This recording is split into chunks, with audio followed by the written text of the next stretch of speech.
Man, what's good, y'all boys, man? You came back in the cut, man. I hope y'all little niggas had a good ass Christmas. Happy holidays to you all. Hope y'all motherfuckers got a good New Year's. And as we enter the year 2023, I hope 2022 brought nothing but blessings and and and knowledge to y'all more than what y'all already had. You know what I'm saying? I pray that y'all go walk into 2023 that y'all good, strong, and healthy. You feel me? And RIP to the ones that y'all lost that couldn't make it to 2023. You know what I'm saying? I know we got a lot of dead relatives or dead friends out there. You know what I'm saying? So what a praise them. Like, speaking of a lot of dead friends, we got the most deadliest friend group I ever fucking met in my life, nigga. We got the story of Lil Durk. You know, shit like that. Let's get straight. Let's get straight to it. Damn, I can't talk. I can't speak English for shit. Right now, Lil Durk is one of the biggest rappers in the world, but it didn't all happen overnight. He had a wild come up in Chicago, and some say he's the reason the big war in the city got so violent. Durk had to grind for over a Now, decade. hold on. Before this video even go any further, why the fuck do people think that Dirk started that beef in Chicago? Even though we got the L's anthem and we got shit like that, but do y'all and y'all honest opinion down below. Let me know, do y'all honestly think Dirk started the war? Like, be honest. Don't be on no dick pulling shit either. Like, be honest with yourself. Before hitting the mainstream. And today, we're breaking down the crazy story of how he went from a street savage to linking up with superstars like Drake and Kanye. Let's get right into it. Lil Durk came up on the south side of Chicago in an area called Inglewood. A lot of kids in the city grow up without their dads around, but Durk's situation was a lot crazier than most. When he was 7 months old, his dad was sentenced to life in prison for allegedly running a huge crack operation. Big Durk was locked in with Larry Hoover, the legendary Chicago gang leader who created. Oh, that's why that niggas always shine out Larry Hoover. That shit, like, I kind of knew, but I didn't know. That shit makes a lot of sense. I ain't gonna lie. Gangster Disciples all the way back in 1965. Big Durk was running the streets and had a lot of people working for him. And back in the day, he was cool with the BDs too. The BDs and GDs have been locked in a deadly war for years.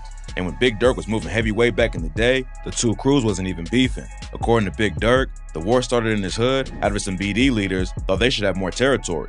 Big Durk was running the game and his family should have been taken care of. But then, the whole thing came crashing down. Big Durk and 3 of his top affiliates got hit with life sentences after Big Durk's cousin, Tasha Woods, testified against him. And when the cops raided Big Durk's Hold on, wait. storage unit, they found $1 million cash and 10 bricks of cocaine. Nigga found $1 million in cash. What the fuck? Well, they crazy. I mean, $1 million back in the day, a lot of money, nigga. Like, even now, it's a lot of money. But like nowadays, compared to old days, $1 million ain't shit compared to the old days, right? But damn, his own cousin testified against him and put that nigga behind bars. That's a whole ass family member. That family get her or his ass slapped the fuck up. On God.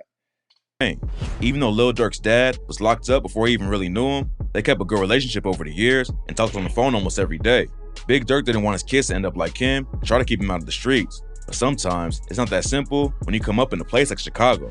Lil Durk's mom had to take care of him and all of his siblings, and back then, they were just struggling to survive. Durk says they were so broke that some days, they didn't even have food to eat. Durk knew he had to No, step for up. real. Nigga, it's so, nigga, I know there's some niggas that's watching this video right now that grew up and y'all thought some days y'all ain't know that if y'all was gonna eat that night. I know some of y'all niggas did that, fool. Cause nigga, I want them, goddamn, fool. That's what I'm telling you, bro. Me and Dirk relate a lot. That's why I listen to a lot of Dirk music, fool. Like, I damn near been through the same shit as him. From as far as losing friends to doing a whole bunch of shit. Like, nigga, I'm trying to tell you, that shit crazy, fool. Oh God, if you really think that shit crazy, I ain't compare myself to nobody. I'm me, nigga. I'm HBK. But you know what I'm saying? It's just crazy to think about it sometimes. Help the family. So he hopped off the porch at just 10 years old and started hustling. Durk had Man, y'all dreams of niggas making it out of the understand that, streets. bro. Hustling at 10 years old, my mama, that's what I'm saying. Like, me and Dirk were like, I keep telling you, me and Dirk relate to. I was off the porch at 10 years old, hustling, no bullshit. Like, swear to God, making money, no bullshit. Basketball, but eventually he realized it wasn't going to work and he had to switch up his plans. He started dropping tracks in 2010 and created his OTF crew, but it wasn't until he caught a gun charge in 2011 that he decided to take music seriously. He was sentenced to 3 months in jail for the weapon case and got out on Hey, bond hey, y'all see that shit? Hold on. Watch my nigga shirt. Watch my nigga and created his shirt. OTF crew, but it wasn't until he caught a gun charge in Nah, 2011 that he decided Dirk. to take music seriously. He was sentenced to 3 months. Hell, y'all see that shit? Hey, that's gonna be my thumbnail, my mom. That's gonna be my fucking thumbnail. No bullshit. In jail for the weapon case and got out on bond, but then he was sent back for another 87 days. While he was locked up, Durk's first child was born, and he realized they had to switch up how he moved. Durk knew how growing up without his dad made everything harder, and he didn't want his own son to have the same experience. In the interview, he said, "What really broke it down was I had my son while I was locked up, so that really affected me. That really put the toll on me like, oh yeah, I gotta change." When Durk got back out, he had two options: go hard with the music or get even deeper in the streets. He was a broke high school dropout living with his mom and had a newborn son. And Durk said he was not eating, getting locked up, no focus, no guidance. But instead of going down the same path his dad and most people in the area did, Durk hopped in the booth and got to work. He dropped the track Sneak Dissin' and I'm a Hitter, which picked up some buzz in the city. And that's when Durk knew he could make it in the game. He used MySpace to build up an audience and dropped his debut mixtape in 2011. Durk followed it up with 2 more projects, then in December 2012, he dropped the track that changed everything. The GDs and BDs were already beefing at this point, but L's anthem took the disrespect to a new level, and a lot of Bro, y'all don't understand, nigga. I listened to L's anthem when it first came out. It actually came out in 2012, bro. I was in 4th grade. Yeah, 4th grade. 2012, 2013, then 4th grade. Yeah, damn. I'm old as hell. Nah, yeah, 4th grade, bro. Like, I've been fucking with Durk since 4th grade. L's anthem. L's, oh God. L's, no gap. people think it led to the brutal wave of violence that's still going on today. On the track, Durk said, "You don't fuck with me, then fuck them. My own niggas, I don't trust them. Brick Squad, I say fuck them. Woogle World with them, so fuck them." Lil Jojo from Brick Squad clapped back with the track 300K, BDK, and called out Durk and the rest of the BDs. He said, "Durk say fuck Brick Squad, so I can't wait to catch him. Squeeze his 40, now they got him on a stretcher." Lil Jojo was tragically murdered after the track drop, which really set off the war between the BDs and GDs. But even though it might have caused See, I can't really just say that, bro. I don't think the death of JoJo kicked off the war like that, bro. I really just can't say that, bro. I just can't say that because, like, we don't know, bro. I don't think JoJo started off the war, because I can say that about my own city. I can be like, so and so death caused the war in a fucking city. You know what I'm saying? But that's not the reason what caused the war for real. You feel me? I can't. Nah. more young dudes lose their life in the streets, L's anthem helped Lil Durk level up and get his name in the spotlight. He followed it up with the hit "This Ain't What You Want," which led to him signing the deal with Def Jam Records in 2013. Nigga, this ain't what you want. Nigga, I was bumping that shit, boy. Nigga, I was bumping that shit. This ain't what you want. It was the biggest moment of his career, but Durk didn't have long to celebrate. He had been trying to leave the streets behind, but just a couple days after signing with Def Jam, he got booked on another weapon charge. The cops rolled up on him in Chicago, and Durk allegedly tossed a pistol into his car. Durk got hit with a charge for unlawful use of a weapon by a felon and was held on a 100K bond. By this point, his homie Chief Keef was already one of the hottest new rappers in the game after blowing up with the track Don't Like and linking up with Kanye West. Everyone thought he'd step in and bail Durk out, but Keef didn't pay the bond. Keef leaving Durk behind caused a split that would last a few years, but Durk kept it pushing and stayed focused on his own career. He got back out just a month later and dropped his mixtape Signed to the Streets in October 2013. 2014 was an even bigger year for him. He was named on a XXL freshman class, dropped his Signed to the Streets 2 project, and got into a high-profile beef with Tyga in the Game. Tyga and Durk have been going back and forth on social media. Then Tyga recruited Game for the track Chirac to LA. Game took a shot at Durk on the track and said, "I don't f with no new niggas. They like to sue. No woo. Tyga hit me like, Durk dissing. Durk Nowitzki? Durk who? Never heard of these. Game is a legend in it." I ain't gonna lie, that was like the most wackest beef in hip hop history, in my opinion. I ain't gonna lie, that shit was whack as hell. But you know, that's ain't my business. But Durk proved he wasn't backing down from anyone. Durk ran into Game at a club in LA and pressed him about the beef. A video of the situation shows their crews squaring up like they was gonna throw down, but both sides left the scene without it popping off. The day after Durk pressed him, Game let everyone know on Twitter that it was squashed. They took a couple more shots at each other in interviews on social media, but it never turned into real beef. By 2015, Durk had been grinding long enough in the industry that he had some major buzz on his name, and fans were waiting for him to drop his debut album, Remember My Name. It was supposed to drop on May 12th, but then it got pushed back to June 2nd. The album debuted at number 14 on the Billboard 200 chart, which wasn't as high as a lot of fans. Hey, that song was hot. On my mom, if the little video he doesn't play in the back, that song was hot. I can hear LA calling. I can hear Pluto calling. That was that shit. Oh my mom, that song is that shit. No cap. Expected, but Durk kept grinding and dropped another project just a few months later. In 2016, Durk dropped his second album on Def Jam, but it only hit number 29 on the Billboard 200. It wasn't bad enough to be called a flop, but fans knew that Durk wasn't getting the shine he deserved. That same year, OTF took a hit after Tay 600 was accused of working with the cops against Rondo No. 9, C-Day, and D-Rose 600 in their murder trials. Tay denied snitching, but he still got kicked out of OTF and started beefing with Durk. I ain't gonna lie on some real nigga shit. Do y'all think that my nigga Tay 600 snitch? I mean, I honestly, either way, his name was on papers.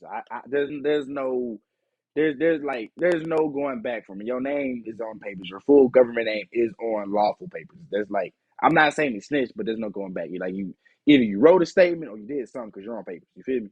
That's my personal opinion. They sent disses back and forth for a while, but by that point, Durk was way too big for the drama to affect his career. In 2017, he proved he was still hungry and wanted to reach the top of the rap game. He dropped 4 projects that year, including 2 collab tapes with Lil Reese and T Grizzly. 2018 was another crazy year for him. Durk dropped his 12th mixtape and announced that he had left Def Jam Records. That same year, he started putting a bigger focus on pushing OTF, and the crew dropped 2 collab tapes. Durk and OTF got even more shine when King Von joined the group and popped off with the track Crazy Story. Von and Durk linking up in the rap game was a huge win for both of them. They was both running up numbers like crazy, and the whole OTF wave was taking over the industry. 2019 was a massive year for Durk and Von, and in 2020, Durk finally broke out into the mainstream. Durk's 5th album peaked at number 2 on the Billboard 200 chart, and then he blew up even more after Drake featured him on the track Laugh Now, Cry Later. Durk was finally getting the attention he deserved, but then tragedy struck when King Von was shot and killed later that year.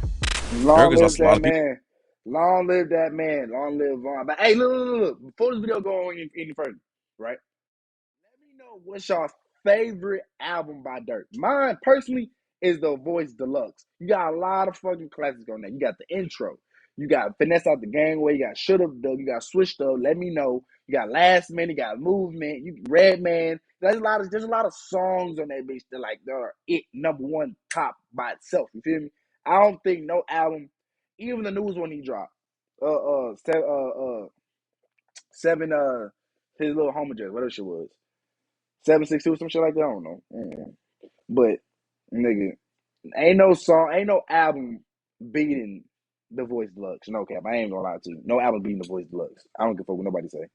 Over the years of violence. In 2013, his homie L.A. Capone was murdered outside of a studio. In 2014, his cousin OTF Newski was also killed. A year later, his manager Chino Dollar was murdered after leaving a meeting about anti-violence initiatives. Von's death had a major impact on Durk. They were real close and were also fighting an attempted murder charge together. Back in 2019, they were both booked for allegedly robbing and shooting a dude in Atlanta. But Von died before the case went to trial, and Durk's charges were dropped back in October. King Von was killed by Quando Rondo's homie Lil Tim, and the situation caused a tense beef between Durk and NBA YoungBoy that's still going on today. 2021 was another wild and tragic year for Durk. He dropped another OTF tape and a collab project with Lil Baby. But then, his brother D-Thang was murdered outside of a nightclub in Chicago. Just a few months after D-Thang died, Durk and his girlfriend almost got taken out when some dudes broke into their house. They got into a shootout with the robbers, but luckily Durk and his girl both made it out of the situation alive. Lil Durk has had a wild career full of crazy highs and tragic lows, but he fought through all the struggles and became one of the biggest rappers in the industry.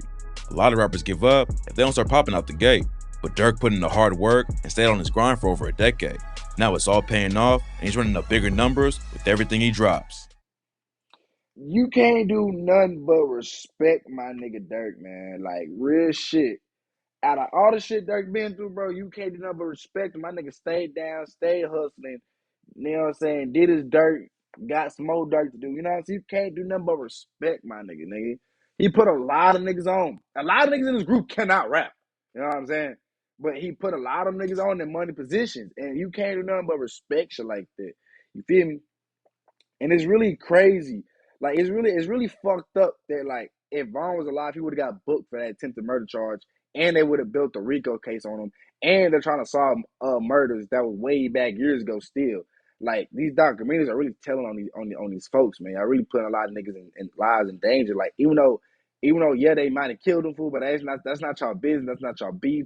Y'all not in the streets of Chicago. Y'all can't just bash these niggas for killing these people. For y'all, when it's bloodshed, nigga, it's bloodshed. Nigga, ain't nothing else going back from it. You feel me? But That ain't my business.